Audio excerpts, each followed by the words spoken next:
В истории Кавказской войны было немало случаев, когда взятые в плен чеченские дети попадали на воспитание в знатные российские семьи и, получив хорошее образование, достигали выдающихся успехов на том или ином поприще. Именно такого рода судьба была уготована герою Отечественной войны 1812 года Александру Чеченскому. Мальчиком он был пленен во время одного из набегов царских войск на родовое село имама Мансура – Алды. Его мать Рахимат умерла при родах. Отец Алхазур пал в бою с войсками, занявшими аул. Его взяли на воспитание 16-летний подпоручик Николай Николаевич Раевский. Именно о Раевском Наполеон Бонапарт скажет: из таких генералов делают маршалов. Подростка окрестили Александром Николаевичем Чеченским. Мальчик получил прекрасное образование, окончил Московский университет, затем началась его военная карьера. Александр Николаевич Чеченский под влиянием своего опекуна стал военным и достиг в этом деле выдающихся успехов.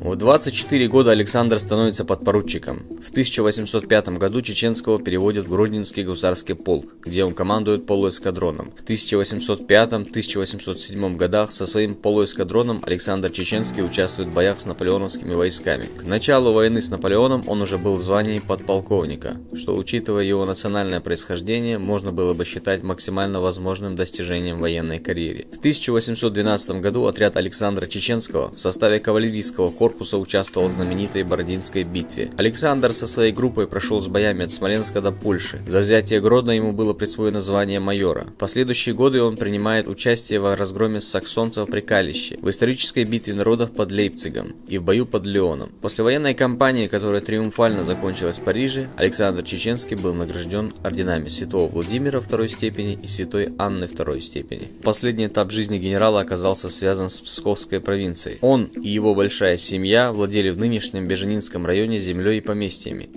Умер генерал Чеченский в возрасте 55 лет в январе 1834 года.